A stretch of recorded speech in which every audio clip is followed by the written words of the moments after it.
au mwanamke, kulikataa utakuwa mbaya zaidi, itakuwa vigumu zaidi wakati mwingine kwako kulifikia, au utatoka ukiwa bora zaidi. Asema lilikuja shindano katika maisha yake. Shindano gani? La kuamua. Inakuwa shindano katika maisha ya kila mtu. Basi Ruthu ilibidi afanye uamuzi. Kwa hiyo Biblia ilisema kwamba mama mkwe wake alimwambia, rudi kwa miungu wako, kama vile dada yako au msichana mwenzako alivyofanya.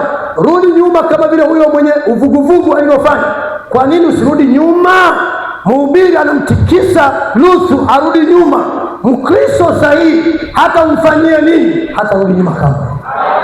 Unasikia vizuri? Usiwe mtu akurudi nyuma. Hata mambo magumu yanakupata, usirudi nyuma. Haleluya! Mambo ya pande ya shuke, usirudi nyuma. Mhubiri wa Injili, ikiwa unataka kwenda nenda. Mhubiri halisi wa kweli atakayeliweka mbele ya darasa la watu, ninyi jiamulieni, simameni kwa miguu yenu. Mwenye uvuguvugu asiye na msimamo, mnyonge, hata sema, lakini mtumishi halisi wa Mungu ataliweka mikononi mwako. Fanya uamuzi wako. Ruthu akasema, nitaenda uendako. Piga kelele, nitaenda uendako.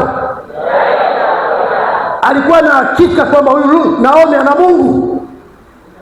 Mungu wa Israeli sio Mungu wa kawaida. Amina, amina, amina. Huyu hapa, watu wako watakuwa watu wangu, Mungu wako atakuwa Mungu wangu. Uishipo nitaishi, pale utakapokufa nitakufa, na mahali utakapozikwa nitazikwa. Huo hapo uamuzi halisi. Nisikia vizuri, niangalie mimi. Tunakaa kanisani kama tunaamini mchungaji huyu anaenda mbinguni. Tunakaa naye kanisani mchungaji kama ana mawazo ya kwenda mbinguni, kama tunaona ana nia kwenda mbinguni. Na Naomi alikuwa na nia kurudi nyumbani, na sisi nyumbani kwetu sio hapa, ni mbinguni. Huyu Ruthu akaona kwamba huyu mama anamaanisha, nami nataka huyo Mungu nikamuone. Kwa hiyo Ruthu akachukua hatua, akaenda. Nataka nikwambie, ukifanya uamuzi mgumu juu ya Kristo. William Branham aliambiwa nini? Hiyo nukuu sikuiandaa hapa. Kwa kuwa umechagua njia hii, njia ngumu, njia yangu, tafuteni mbingu, sehemu ya mbingu. Andika sehemu ya mbingu, naweka kwa ajili yako. Sikuiandaa hapa, inakuja tu hapa, utaipata. Iko kama kimashairi shairi. Sehemu ya mbingu. Okay. Njia ngumu, si kama njia yangu. Njia ngumu, njia yangu. Ichelewa nitaweza kuipata kusudi. Mnampenda Bwana? Amen. Sura moja. Aha. Amen. Kifungu cha 186. Tuanze labda hapo, sababu chini yake sijui. Okay, ni hapo sawa. Twende kwa haraka kidogo. 180. Nimerukia, sio jambo nilipanga. Linakuja tu hapo. Nasema jamaa moja ni hapo. Jamaa moja aliniambia wakati fulani uliopita. Ilikuwa miaka kadhaa, simamisha ndio sikio. No, ninyi inapaswa kuwa ni vigumu kwenu kuniamini mimi. Angalieni hapa, nataka kuonyesha jambo fulani. Hapo iliandikwa hivi majuzi tu, ilikuwa kwenye kiamsha kinywa cha wafanyabiashara wa Kristo huko California. Nami ndiyo kwanza nimaliza kuhubiri mahubiri ambayo nilifikiri nilarua kila dhehebu na kulianika vipande vipande. Ndipo mvulana wa Kibaptisti, jina lake alikuwa anaitwa Daniel, akaja kunikumbatia kwa mikono yake aombe, ndipo akaanza kunena kwa lugha zisizojulikana. Sema amen. Huyu kijana, dada kaa vizuri, angalia mimi. Huyu kijana sio ananenaga kwa lugha, ni hapo Roho amemshukia baada ya nabii kuanza kumaliza kuhubiri. Anasema ndipo akaanza kunena kwa lugha siyojulikana. Basi kulikuwa na mama aliyeketi huko nje kutoka Louisiana, mama Mfaransa. Akasema hiyo haifanyi tafsiri, haihitaji tafsiri yoyote. Akasema hiyo haikuwa ni lugha zisizojulikana, yeye aliongea Kifaransa. Huyu kijana hajui Kifaransa, Yaani roho akishuka hapa unaweza kuongea Kiingereza na ujui. Mnaamini? Na ukiambia rudia tena, unaweza kuongea Kigiriki. Sasa huyu hajui Kifaransa, anaanza kuongea Kifaransa. Mtu mwingine akasema Kifaransa, akasema Kifaransa hicho. Ndipo ikatokea akashuka akaja, wakayakusanya pamoja yale maneno alikuwa anasema. Tunayo hapa na kila mmoja alikuwa akitoa tafsiri. Naye mkalimani wa UN alikuwa pale, naye akasimama akasema, akashuka mtu alisema hapa hajawahi kumuona hapa kabla wala baadaye, bali yeye alitaja jina lake kwamba alikuwa nani, mkalimani wa UN, naye akatoa tafsiri. Nimeandika hapa, sikilizeni hapa, huenda mkafikiri mimi ni mgumu. Angalieni hapa, alisemaje? Jamani, hamjaupata?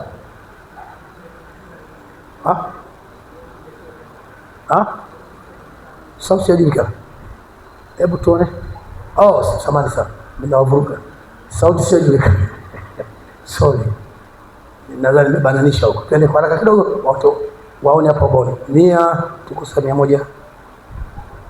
Nasema na saba. Mwaka 61/04/29 hii nilikuwa nimechanganya.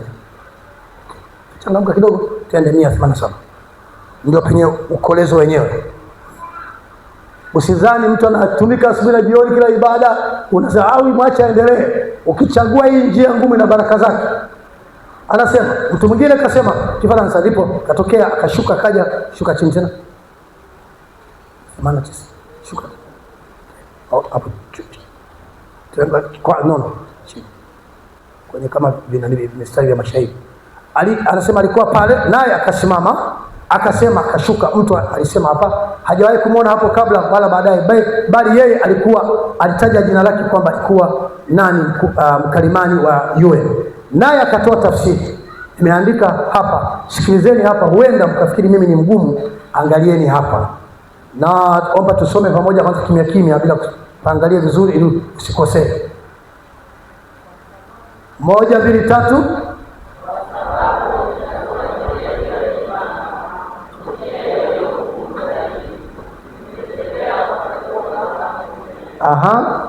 Amina. Subiri pale.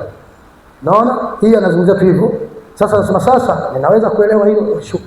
Inanibidi okay. Umefanya hivyo kwa chaguo lako mwenyewe. Umechagua uamuzi sahihi. Asante. Hebu panda kidogo. Panda kidogo. Asante. Panda kidogo tena. Okay. Akamaliza hapo. Kwa sababu umechagua njia iliyo nyembamba, njia iliyo ngumu zaidi, umetembea kwa chaguo lako mwenyewe. Panda. Sasa ninaweza kuelewa hilo. Ilimbidi Musa atembee kwa chaguo lake mwenyewe. Sema amen. Mnanisikia vizuri? Usiwe na chaguo la mtu. Usimfuate mtu. Usifuate kaka, usifuate mume, usifuate mke wako, usifuate mchungaji. Sasa naweza kuelewa ilimbidi Musa atembee kwa chaguo lake mwenyewe. Haikumbidi kutembea, bali alifanya uamuzi wake. Huo ulikuwa ni uamuzi wangu kudumu na neno. Haizuri nilifanya nini hilo neno. Mnaona? Ninaweza kuona lichileshi.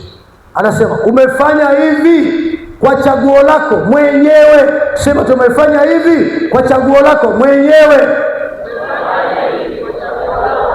Umechagua uamuzi sahihi na dhahiri. 1 2 3. Sasa kuna watu wako dilema kwa hivi. Hebu iko hivi. Anaamini, anahangaika. Umechagua uamuzi sahihi na dhahiri, na ndio njia yangu. Umeandika njia ile imewekwa kubwa. NG, njia ya Mungu. Asante Mungu. Nabii anajipigia asante mwenyewe. Unajua, nisikize vizuri. Tumesoma asubuhi mkuu mmoja anasema hivi. Inabidi upite njia ambayo Roho Mtakatifu ameichonga. Haleluya. Asante Mungu kwa sababu ya uamuzi huu muhimu sana. Na sehemu kubwa ya mbingu inafanya nini? Sio dunia unaangalia hapa. Sio matambara haya. Sio manyumba hapa.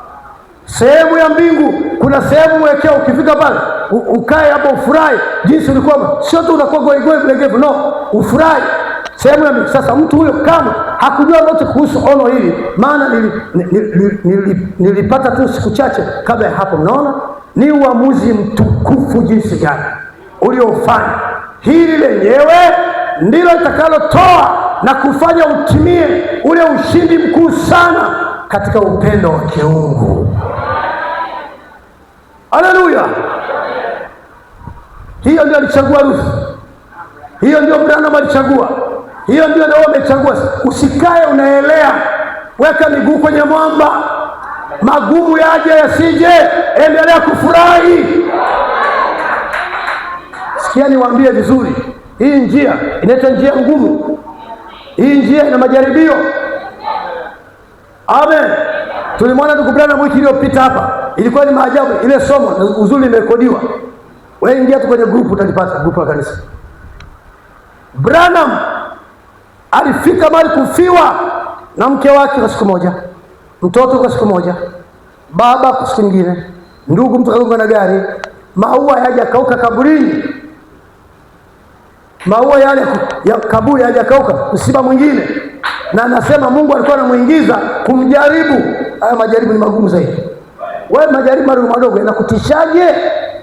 Na wauliza, Mungu hawezi kukuacha bila kujaribiwa, na usiwaze utakaa bila kujaribiwa. Kila mwana Mungu ampendaye huwa anamjaribu. Amen. Ruth alichagua njia ngumu, na nabii anasema alipofika kule, sio unaofikiria wewe, alianza kuchekwa na watu kwa sababu hajui kuvaa, ni mataifa. Wakamwambia huku kwetu sisi Wayahudi hiki hatufanyi, hiki hatufanyi, hiki hatufanyi. Na Ukristo wa kweli hatuishi holela, tunaenda kuita watu huko, hawapasi kuishi holela. Tuwaoneshe sisi ni Wakristo, akija ajifunze kutoka kwetu. Unampenda Bwana? Turudi kwenye ile jambo tena. Sasa nachepuka njiani huko. Ni Bwana ananichepusha. Mnabarikiwa. Sehemu ya mbingu, sio dunia hii kipande, sehemu ya mbingu. Kuna mahali pengine anasema kama ungekuwa na hitaji,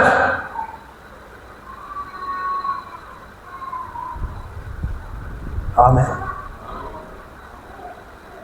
kama ungekuwa unahitaji toka kwa Mungu lolote lile, alafu lile jambo Mungu awe hana uwezo nalo, yaani umemwomba kitu, najua maneno mnayasoma mnaacha kitabuni, mimi siachi. Mimi namjua Mungu wa Branham hatani, akisema na maanisha. Ruth alielewa kwamba Mungu wa Naomi sio kawaida, na nawaambia Mungu wa Eric sio kawaida, Mungu wa Branham sio kawaida, Mungu wako sio kawaida. Nabii anasema kama ungemuomba kitu na kile kitu Mungu angekuwa hana, japo ana vyote, angekuwa hawezi kukosa. Kama hana, angeenda kupiga mnada sehemu ya mbingu, kipande cha mbingu kama pale. Anasema naomba hapo mnunue, nimpatie mwanangu anachokitaka. Sikia niwaambie, ukiona najiumiza, sorry, sikia, samehe nikipiga kifuani, piga mic yenyewe. Nampenda Bwana. Mkimwona mtu kila asubuhi mara moja tu kwenda kanisani, hatembei, kachelewa anatembea, au jambo jirani, ujambo, sijambo. Hata nikichelewa mna shida.